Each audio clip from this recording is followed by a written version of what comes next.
Hai guys, tahu aja deh kalau tim tahu nggak sih udah nyiapin info-info pilihan yang keren dan tentunya Kumal alias Cool Maksimal. Iya, spesial buat kamu. Are you ready? Yuk mari, let's make it fun.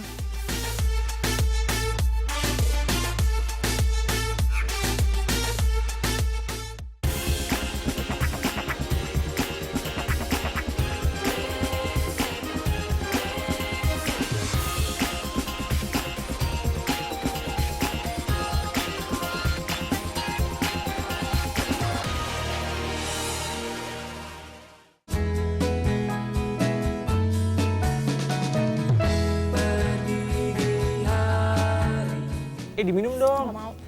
Ini enak, cobain dulu. Waduh, kenapa sih kamu kok marah-marah? Aku bosan. Piknik lagi. Kemarin di taman, sekarang di kolam. Ya, tapi kan seru. Enggak, aku maunya ke tempat yang suasananya alam yang dingin. Jadi, oke. Gini. Kalau kamu mau ke alam, udaranya dingin, aku ajak kamu ke Wonosobo, Dieng, Jawa Tengah. Ya mau lah. Bener? Iya mau. Ya, kalau gitu spesial buat kamu, aku ajak ke sana. Oke, Seneng dong? seneng. Seneng ya? Ya udah. Guys, ngomongin soal Wonosobo, Dieng, Jawa Tengah, nah mendingan kalian lihat episode kali ini spesial buat kamu. Udah disiapin sama teman-teman dari tim tahu nggak sih? Spesial buat kamu, ya. Ah kamu, iya udah mulai sekarang, lihat.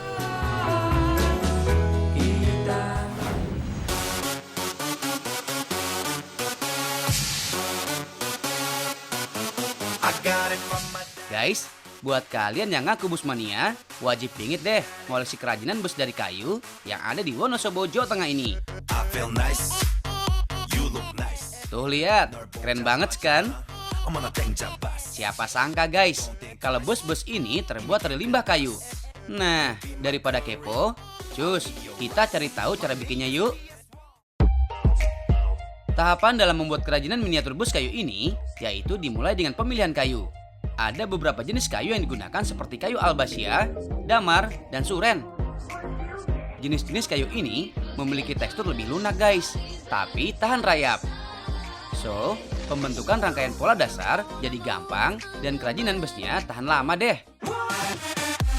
Setelah kayu siap, next ada pembuatan pola. Kemudian pola dipotong sesuai bentuk dan ukuran yang dibutuhkan. Kalau udah gitu, masuk deh ke perangkaian body bus.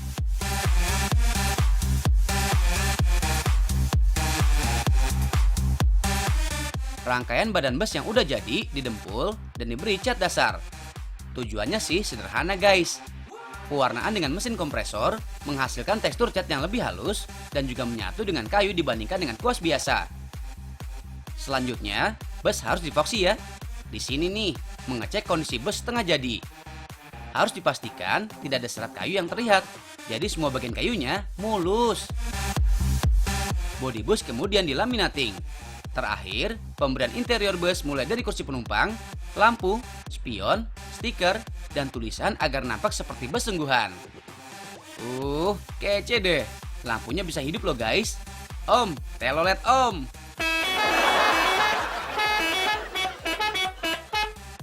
For your info nih, bus kayu ini nggak cuma dijadikan pajangan atau mainan. Bisa dinaikin langsung loh. Hanya sampai 60 kg aja ya guys. Kan main deh, cool abis. Gimana kalau kita jalan-jalan sambil menikmati alam Dieng?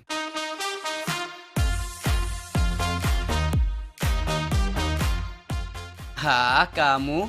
Iya dong, nikmatinya sama kamu kok. Salah satu objek wisata alam yang hits abis di Dieng, Kawah Sikidang guys. Kawah Sikidang terbentuk dari letusan gunung berapi di kawasan dataran tinggi Dieng bertahun-tahun lalu. Sampai kini, kawasan ini masih aktif guys. So, kita masih bisa melihat aktivitas gunung berapi berupa lumpur vulkanik yang meletup-letup disertai asap putih di sekitaran area kawah.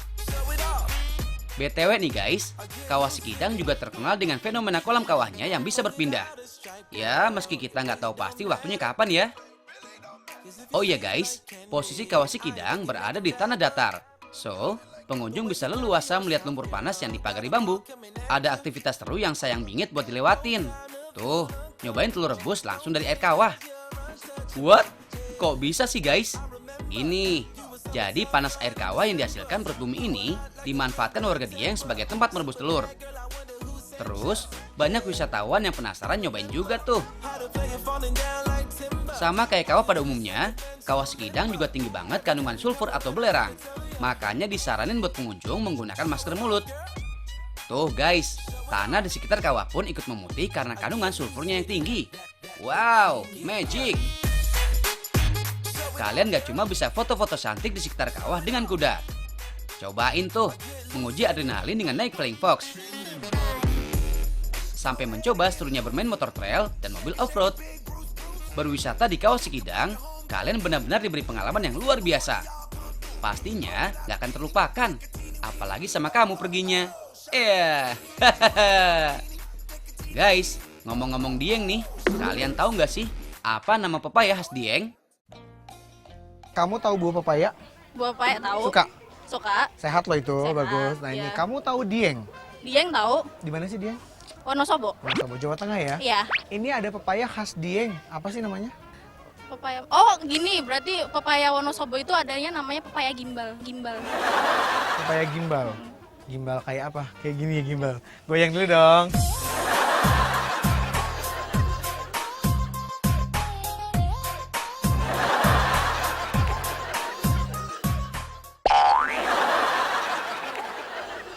Kamu tahu kota Dieng?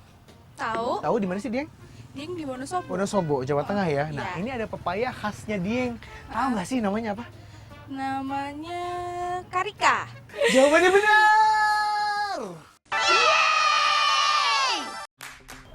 Nama pepaya khas Dieng adalah Karika yang bentuknya atau ukurannya kecil.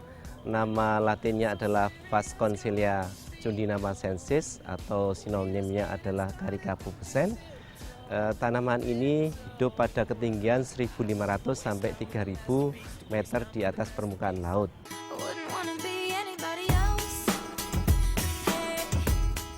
Buah carica memang hanya bisa tumbuh dan berkembang di daerah dengan ketinggian lebih dari 1.500 meter di atas permukaan laut. Suhunya rata-rata mencapai 12 hingga 20 derajat Celcius. Secara fisik, pohon, buah, dan daun semuanya hampir mirip dengan pohon pepaya biasa. Namun semua dalam versi lebih kecil dan mini. Guys, tanaman carica merupakan pohon kecil atau perdu yang tidak berkayu. Mereka mempunyai cabang yang lebih banyak dan ukuran bagian tanaman lebih kecil. Tinggi rata-ratanya 1-2 meter. Daging buahnya keras, berwarna kuning jingga dengan rasa sedikit asam. Budidaya carica tidak butuh perawatan khusus kok. Pohon carica dibiarkan tumbuh di ladang hingga berbuah dan siap untuk dipanen seminggu sekali. Satu batang pohon carica bisa menghasilkan 10 buah lebih setiap kali panen. Anyway, ngomongin soal buah carica, ada nih satu produk unggulannya di sini. Namanya manisan carica. Pengolahan manisan carica membutuhkan beberapa step guys. Pertama, buah carica harus disortir terlebih dahulu. Pilih buah berkualitas unggulan, harus yang masih segar ya. Next, kupas carica dan potong daging buah menjadi 2 bagian. Pisahkan daging buah dan biji. Potong lagi buah carica dan cuci sampai bersih. Saat mencuci buah carica, air harus dicampur dengan kapur sirih guys. Tujuannya untuk menghilangkan getah yang masih menempel pada buah. Untung cuma getah ya guys. Kalau ngilangin perasaan ini ke kamu, mana sanggup. Kukus potongan buah carica biar vitaminnya tetap terjaga. Selanjutnya, memasak air manisan. Campurkan biji carica dalam rebusan air dan tambahkan gula. Biji carica sengaja nggak dibuang, bisa jadi pengharum manisan nih. Terus, masukkan potongan buah carica yang udah dikukus ke dalam cup. Kemudian tambahin air manisan dan press cup hingga benar-benar rapat. Ini harus dilakukan dalam kondisi panas ya guys, biar mikrobanya nggak masuk. Terus, ada tahap sterilisasi. Rebus lagi hingga air mendidih. Kalau udah, cup dirapikan untuk masuk ke tahap inkubasi. Inkubasi adalah proses di mana manisan carica dibiarkan selama 1 minggu untuk mengetahui apakah manisan layak jual atau tidaknya. Terakhir, manisan Carica siap dikemas dan dipasarkan ke seluruh Indonesia.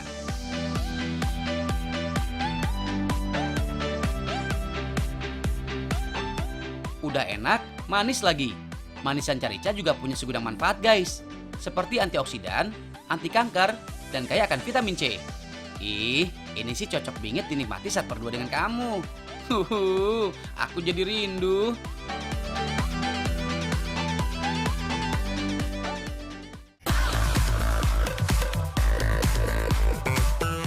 Guys, masih ada info kerajinan yang gak kalah unik lainnya. Medianya nggak sembarangan loh, yaitu botol bekas. Kita intip di balik layarnya yuks. Kerajinan botol lukis sebenarnya lebih mengaplikasikan beragam warna di atas permukaan botol. Tekniknya hampir sama dengan karya lukis lainnya. Biasanya botol yang dipakai botol kaca ya guys. Semakin unik bentuk botol, maka semakin bagus juga nanti hasil lukisannya. Pilih cat lukis jenis akrilik yang mudah menempel pada permukaan kaca. Gimana guys hasilnya? Cantik kan? Gimana kalau kita tantang bikin lukisan tahu nggak sih di kayu? Usaha kerajinan lukis ini bermula dari banyaknya sisa botol bekas dan limbah kayu di Dieng. Dalam sehari, tempat ini bisa ngasilin hingga 10 jenis lukisan.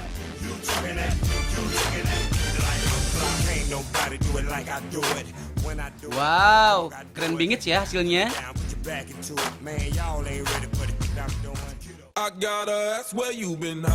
Oke deh, kita ajak kalian ke satu lagi objek wisata Dieng yang perfect banget.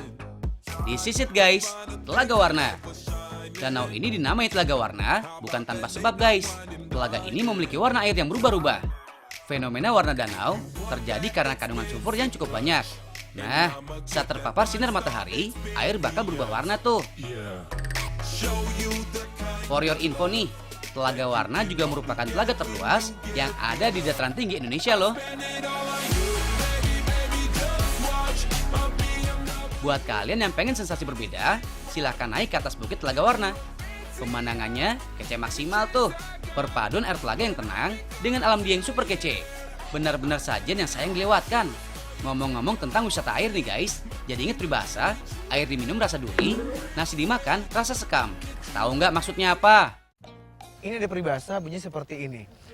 Air diminum rasa duri, nasi dimakan rasa sekam. Sesuatu yang sebenarnya Coba sebenarnya. Dia yang lagi galau mas. Coba sebenarnya. Sebenarnya enak Betul. Terus. tapi menyakitkan.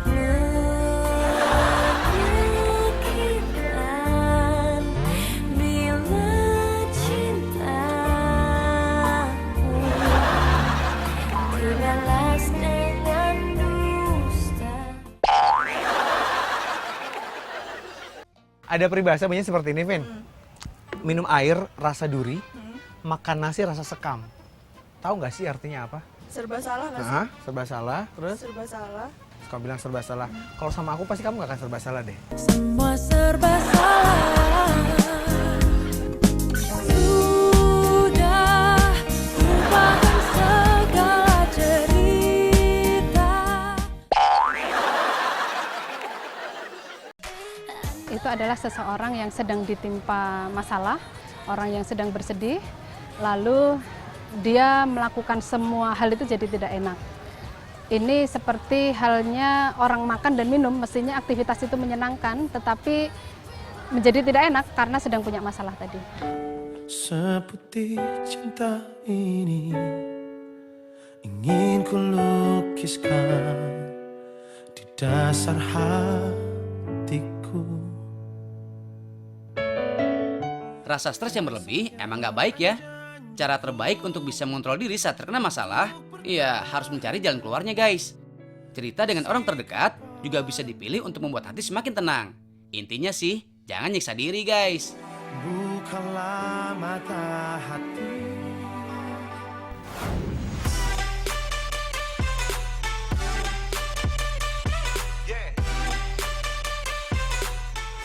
Hei kamu, mau nggak aku ajak nikmati indahnya pagi di Dieng? Pokoknya dijamin romantis abis. Iya, sabar. Setelah ini ya.